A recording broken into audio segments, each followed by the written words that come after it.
Magandang araw mga kaibigan. Nako mga kaibigan, na mainit itong pag-uusapan natin. Pinakalat ng grupong Duterte, nabunyag. Maka Duterteng senador umamin, nagmukhang tanga sa planong pigilan ang impeachment.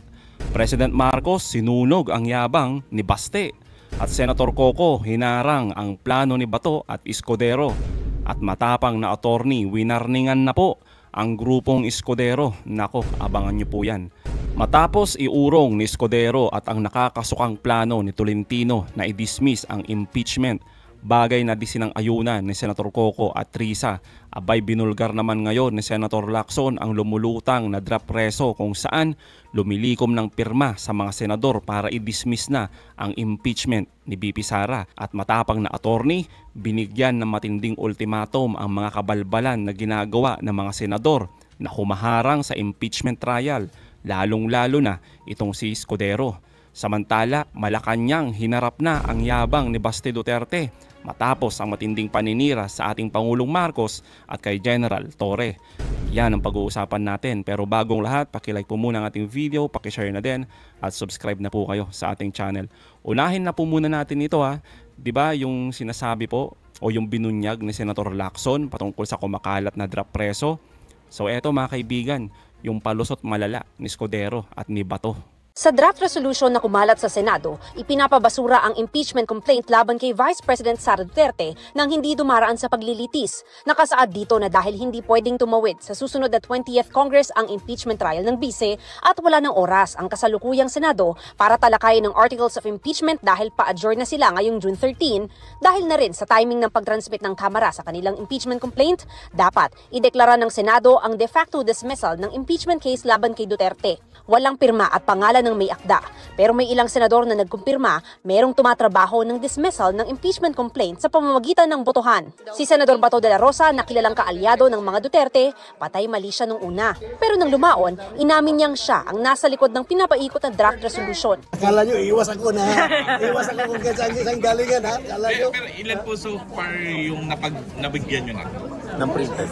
Na printed copy? Basta yung interesado lang na nagtatanong na humingi ng soft copy, binigyan ko. Pero yung hindi interesado, wala rin. Sir, confident kayo na ma-adapt yung resolution? As I've said, I'm not hoping na ma-adapt. Ay, maganda kung ma-adapt, di ba? I made the stand. Anong dapat? That is in support to, of course, Senator Tolentino's manifestation on the floor the other day. So, meron siyang manifestation na ginawa. Kaya, gumawa tayo ng resolution to support his manifestation. Kung hindi ngayong araw, O diba mga kaibigan, malinaw. Hindi lang basta-basta mga kaibigan yung manifestation na ginawa ni Tolentino. Lahat po yan, parang planado nga mga kaibigan, di ba? Nag-manifest itong si Tolentino na kailangan ng i-dismiss itong impeachment ni Sara Duterte.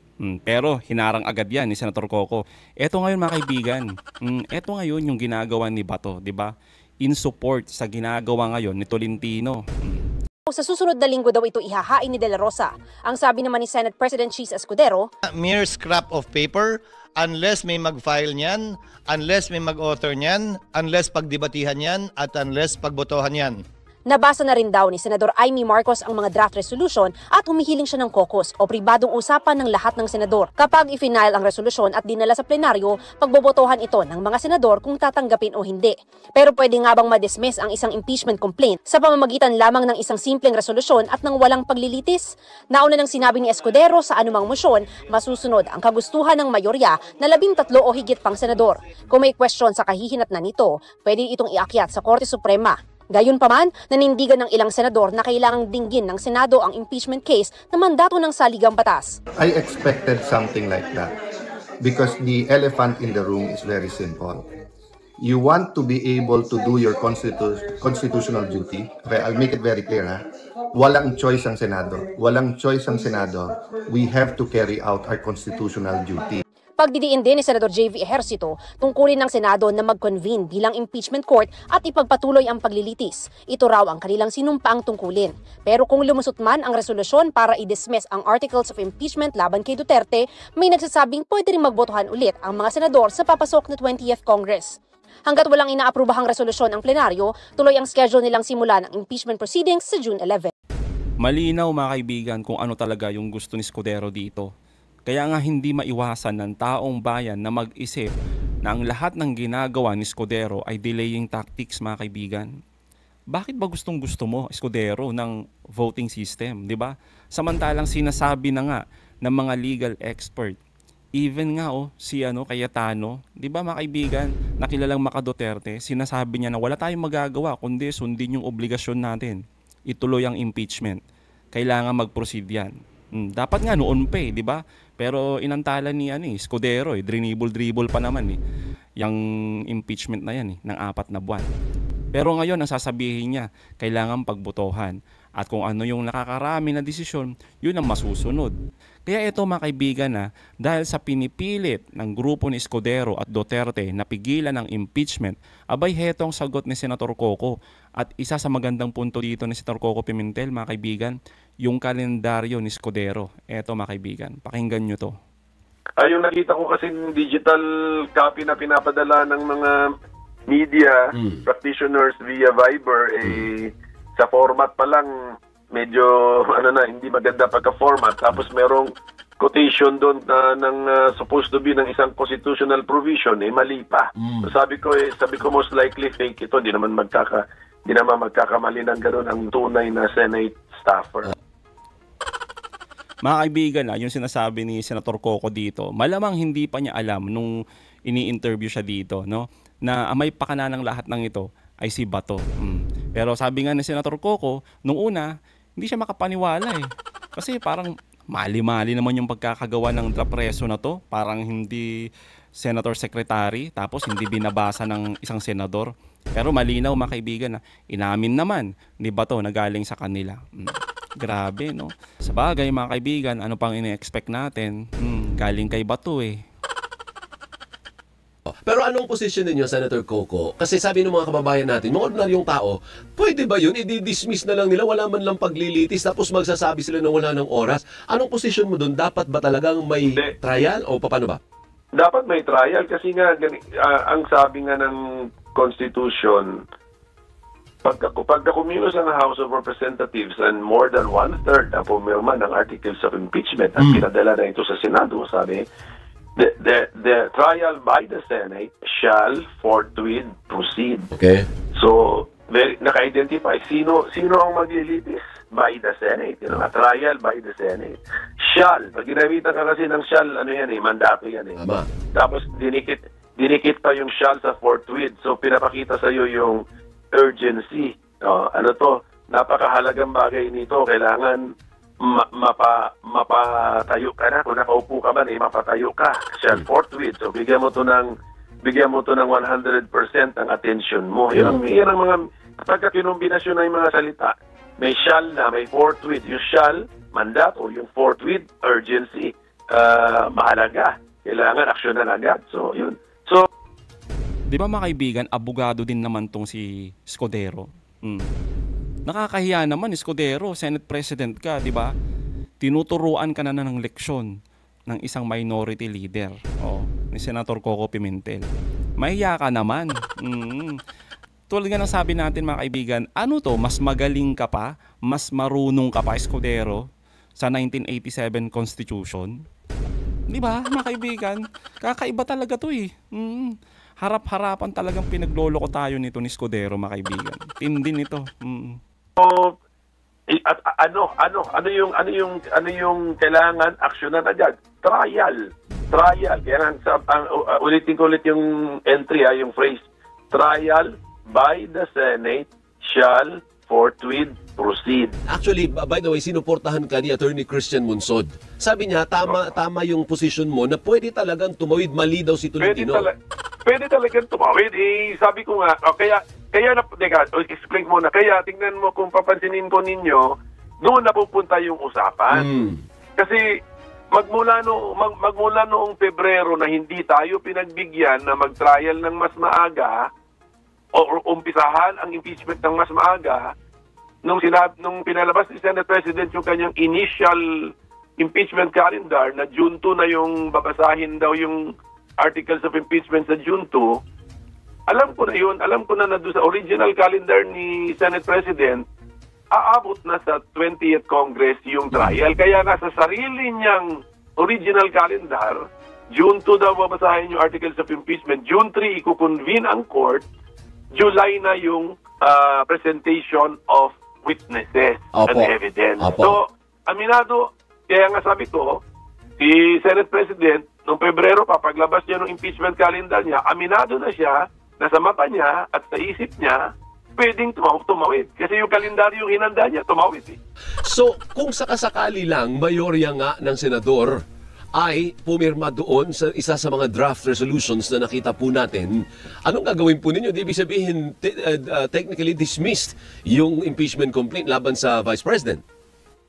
Ay, hindi, bigyan naman nila kami ng chance na magsalita tungkol doon para ipaliwanag namin na maling-mali ang balak nilang gawin. Kung totoo kung totoo yun, kasi medyo duda nga ako doon sa draft na yun, maling-mali naman yun. Kasi ang sinabi nga, trial by the Senate shall forthwith proceed.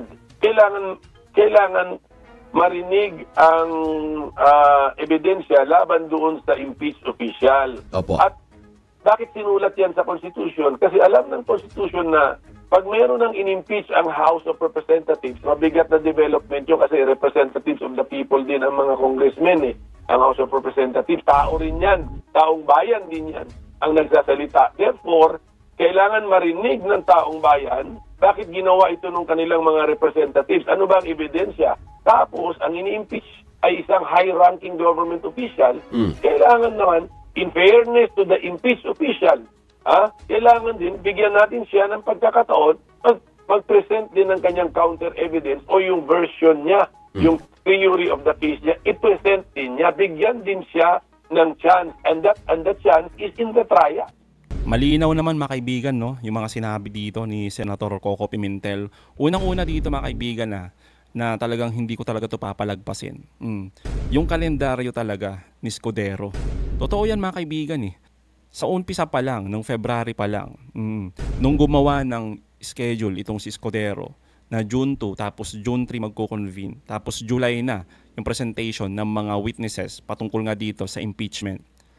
Siyempre alam niya na mga kaibigan, di ba? Alam niya na pwedeng tumawid yan. Kasi nga siya mismong gumawa eh. Tapos bandang huli, ang gagawin mo lang pala, pagdedebatehan kung pwedeng tumawid o hindi. Bakit mo ginawa yan, yung schedule na yan? Kung alam mo pala na magkakaroon ng problema ngayon, di ba mga kaibigan? Doon pa lang eh. Dapat, kung sa tingin mo, may magkakaproblema ngayon, dapat noon pa lang ginawa mo na, inumpisahan mo na ang impeachment. Kaya nga, butas na butas mga kaibigan si Escudero eh. Tapos sasabihin ni Escudero sa atin mga kaibigan, wag daw tayong maniwala sa chismis. Dalawa sila ni Jinggoy na matitigil o ibabasura itong impeachment. Wala daw ganun mga kaibigan. Talaga ba? Hindi mo maaalis sa isipan namin yan, Escudero. Kasi yan yung nakikita namin. Na para bang ginagago mo kami harap-harapan.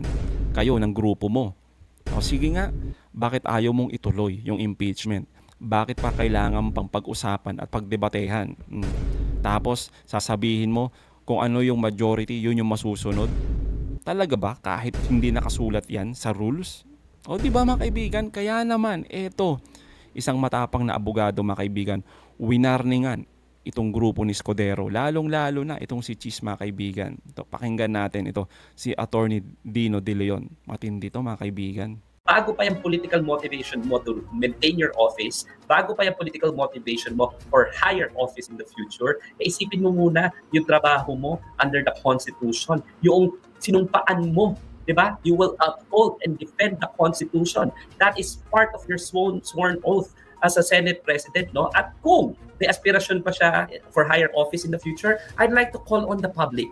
I'd like to call on, pinakita natin na makapangyarihan tayo nitong 2025 elections. Lalo na yung mga bagong block ng voters, yung Gen Z, tsaka millennials. Pinakita natin na meron tayong say kung sino dapat ang mananalo kung hindi aayusin ni Jesus Escudero ang pag-preside ng impeachment. Ngayon pa lang, nananawagan na ako na hindi na dapat siyang na-elect sa public office. Diba? Sawang-sawa na tayo. Sawang-sawa na tayo na personality-based politics, personality-based ang hustisya, personality-based ang pananagutan, personality-based ang accountability. We have to make sure that our institutions are working, are strong enough, no? At dapat pagalawin natin sila. So dapat hindi na manalo ulit si Jesus Escudero. Kung hindi niya sisimulan ang investigasyon, hindi niya gagalangin ang impeachment proceedings, they should never win again. And we will promise, I will campaign heavily against these people who are choosing politics over and above their sworn mandate under the Constitution. Meron silang mandato under the Constitution, di ba? And we will campaign heavily against you. We will do whatever it takes to salvage this country, and we will start at the soonest possible time. But let this be a fair warning, di ba, to the senators. We will not hesitate to go to the streets and exercise our constitutionally guaranteed freedom of speech to compel you to do your job. Tandaan ninyo ha, meron na noon pa at nangyari na ito noong 2001, noong kumbaga para bang pinagtatakpan ng Senado ang katotohanan, pinipigilan ang katotohanan doon sa envelope. Ano nangyari? Tinalit ninyo ang lipunan. Ayaw niyong respetuhin ang commitment natin para sa katotohanan. Ayaw niyong respetuhin ang institution ng impeachment. We went to the streets and we toppled a sitting president. What more? What more? Diba? And that was, by the way, according to the Supreme Court, diba? A sovereign right of the people. No? In-uphold nila yung ouster ni Erap Estrada. No less than the Supreme Court said, di ba, that was a clear right of the people. At in fact, nag-abandon ng office, sabi nila, si Estrada after that. No? So wag na sana nilang galitin yung taong bayan. Galit na eh. 88% of the people said, sabi sa SWS survey, they want accountability. Sinabi rin yan sa WRC survey noong April, kung naniniwala pa kayo sa survey. Pero sa akin, despite the survey, kahit na unpopular yan, gawin mo yung trabaho. Magkaroon naman tayo ng prinsipyo sa bansang ito. Hindi lang puro politika at popularidad. So yan sa akin.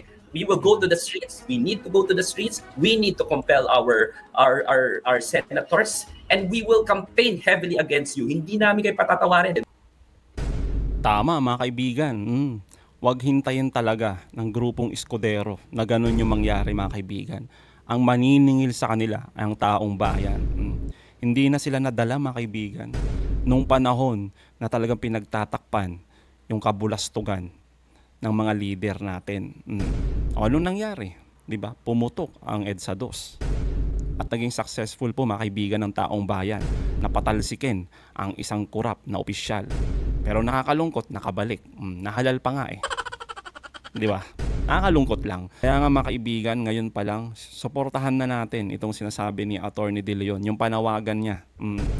Totoo mga kaibigan, na kung ito si Escudero at yung grupo ni Duterte, yung mga ayaw sa impeachment trial ni Inday Sara ng mga senador ngayon, at kung sino pa at tumakbo sa susunod na eleksyon, abay mga kaibigan, alam na natin yan.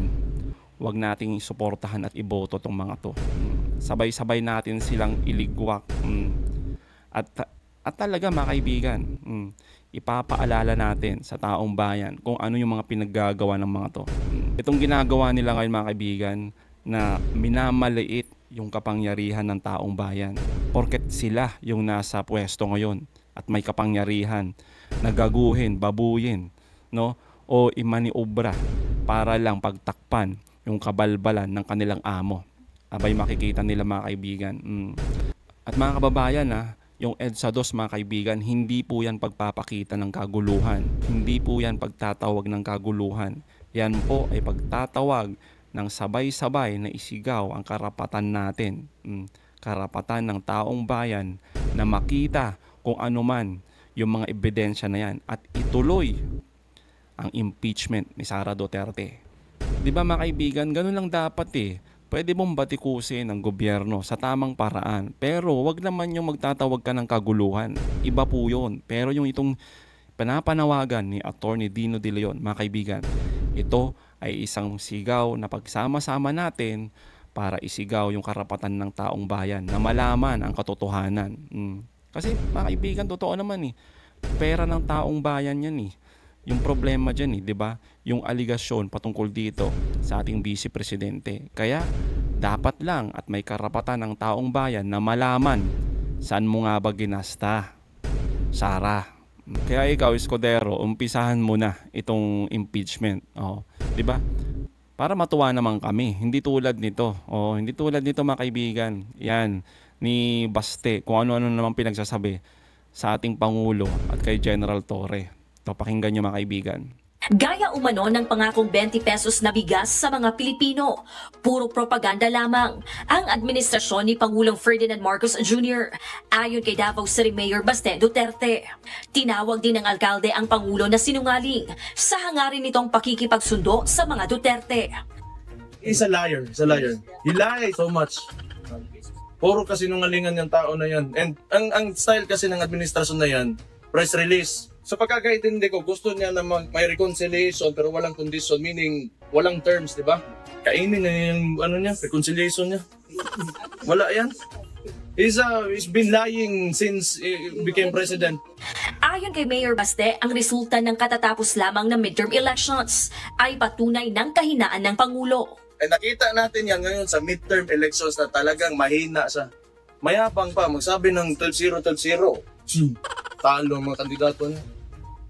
Samantala, hindi naman bilib si Baste sa pagkakatalaga ni General Nicolas Torre III bilang PNP chief. It's nothing. He's only handpicked there by the administration because he's an attack dog. That's it.